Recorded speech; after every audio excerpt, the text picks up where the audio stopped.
It appears that new marching orders have gone out to the Republican Party, and it's pretty simple. The strategy will be attack China. And eventually, there might be some sort of subtle forms of it, but the early attempts have been a bit stumbling. Here is Tom Cotton giving it his best try. Scandal to me that we have trained so many of the Chinese Communist Party's brightest minds to go back to China to compete for our jobs, to take our business, and ultimately to steal our property and design weapons and other devices that can be used against the American people.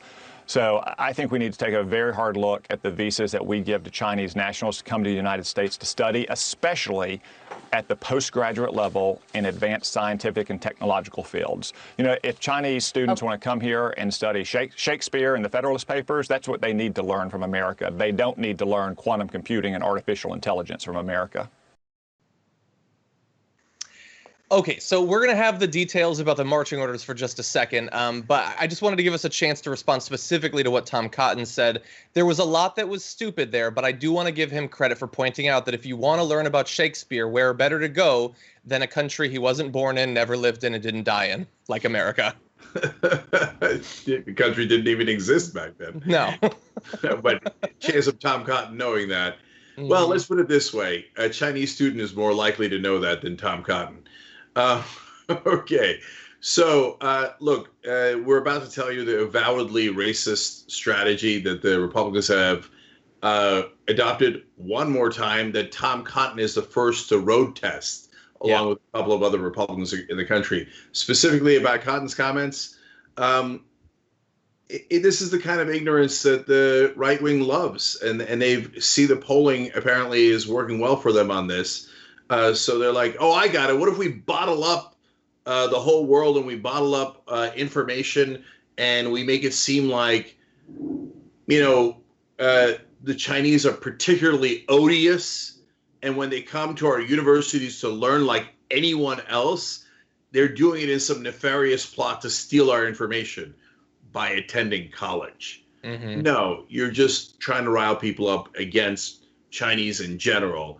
And this whole reference to the Chinese Communist Party, which is what they're supposed to say, according to the talking points that they got, just super silly. How about the North Korean Communist Party, whose leader that Donald Trump fell in love with? How about that? So it's all fake. Every part of it is fake. Now let's explain some of the racism, too. Actually, a weird connection there is that the North Korean leader actually wrote most of the plays commonly attributed to Shakespeare. So there is a connection there.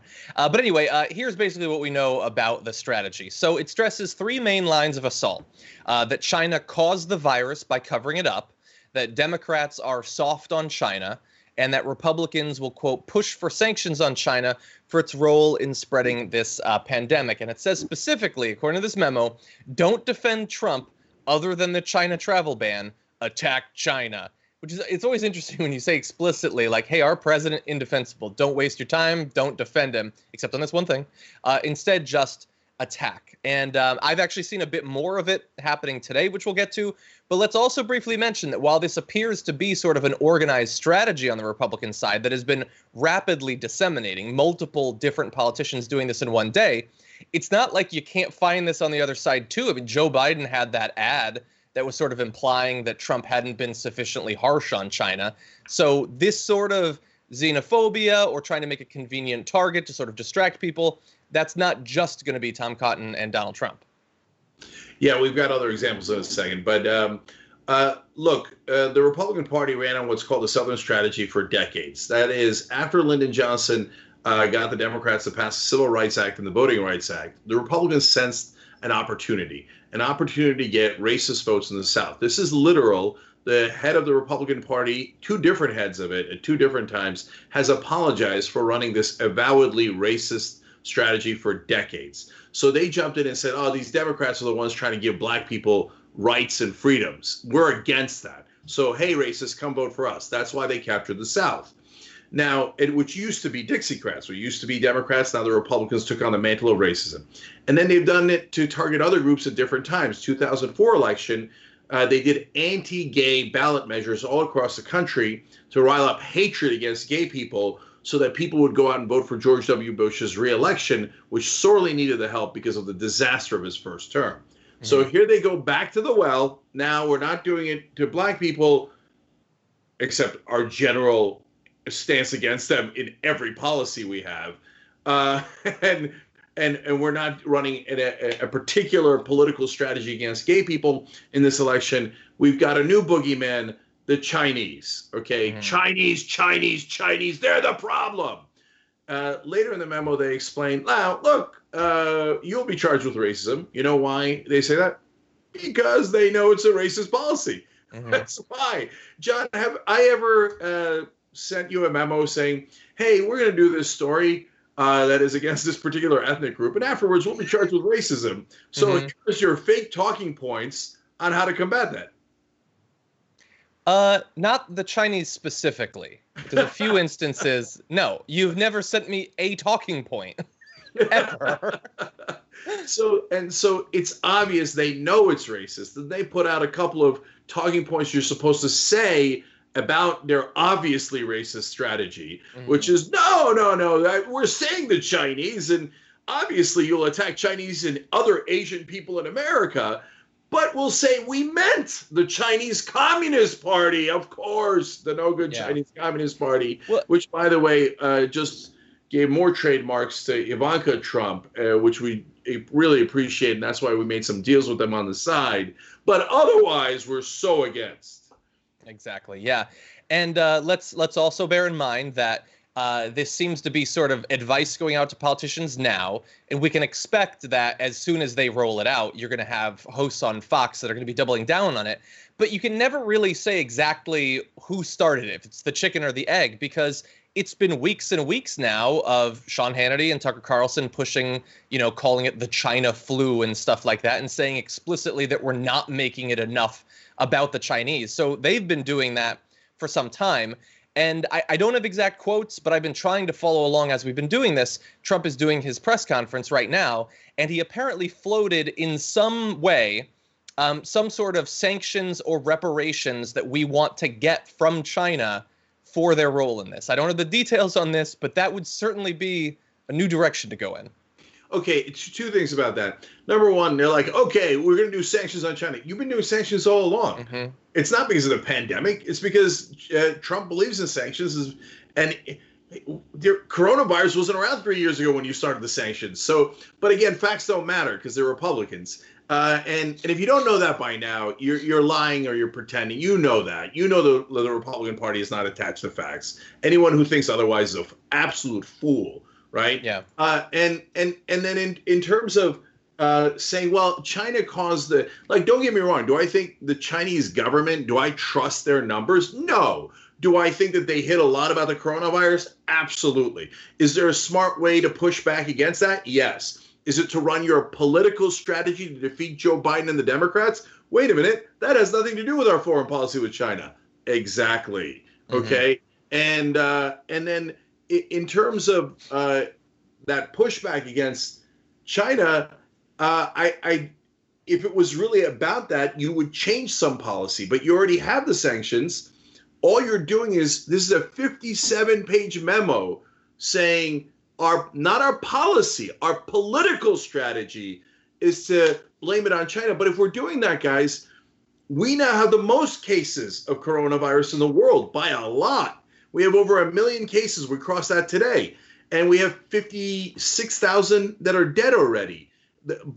Triple the second closest country. So the rest of the world can say, oh, under your logic, the whole world is sanctioning America because America is spreading coronavirus worse than any country on the planet. And that's a fact. Yeah. So this isn't about any of that. This is just about, how do I get racist Republicans to get animated enough to vote for me on election day? And by the way, I want to read you one other thing that Trump said. We're not going to do a lot on the press conference, but when I saw this, I thought I got to read it. So this is according to Daniel Dale, who live tweets a lot of these press conferences. He says, told that states have reported an increase in people taking disinfectant since his comments last week, Trump says, quote, I can't imagine why. I can't imagine why. Asked if he takes any responsibility, he says, quote, no, I don't. To which I say, of course. But thank you What again is to the reporters. Responsibility for? A few weeks ago, the reporters who were saying, you know, this is a new Trump. This is a somber Trump. It really seems to have sunk in. He really seems to understand this. He's not taking responsibility for telling people to inject themselves with disinfectants. So that's how far he's come, the new presidential Trump. Yeah, please. All right. And real quick, John, who are some of the other Republicans who now have started saying the Chinese talking points since they all got the memo? Yeah, so we do have the, Brett, if you could get this ready, we have the Attorney General of Mississippi who is threatening a lawsuit against China. My role as the Attorney General is to protect all Mississippians, their health, their security, and their prosperity. So by bringing this suit, it allows Mississippians to seek justice and hold China accountable. Because if you look at what they've done, this has been a very malicious, it's been a very dangerous cover-up. Attorney General, I would never count out or mess with Mississippi. But what are the prospects of this lawsuit against one of the largest countries on the planet who's going to want to just swat it aside, doesn't even take responsibility on the international stage? Well, that's true. I mean, it's certainly a tough lawsuit. However, it's the right thing to do. We must hold them accountable. They have caused us not to be prepared, and this has damaged us on so many levels. Loss of life, economic damages. And so it's a tough one, but we're going to win because we're going to hold them accountable.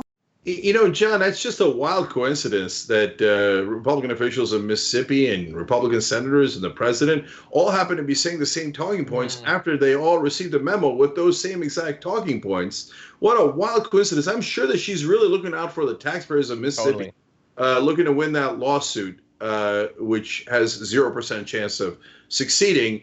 But it does have a good chance of getting people riled up against Asians in this country. Yeah, and it has like a 1% chance of ever being filed or even talked about again. That's probably the last you'll hear of it. And man, if Pete Hegseth, if he gets incensed by people not taking responsibility, he's going to love Trump's comments about the disinfectants and how he has nothing to do with that. Yeah, and they're like, her main basis for the lawsuit was, well, they prevented us from getting prepared. Well, under that basis, you should definitely sue Donald Trump. He prevented us from being prepared literally more than any person on the planet. He was the commander-in-chief, refused to get more tests, masks, protective equipment, and ventilators, and waited for 2 months before taking any action. He's 1,000 times more responsible than the Chinese, but you losers in the Republican Party can't ever take personal responsibility, so instead you choose to deflect through racism as usual. Thanks for watching The Young Turks. We really appreciate it. Another way to show support is through YouTube memberships. You'll get to interact with us more. There's live chat emojis, badges. You've got emojis of me, Anna, John, JR. So those are super fun. But you also get playback of our exclusive member-only shows and specials right after they air. So all of that, all you gotta do is click that join button right underneath the video. Thank you.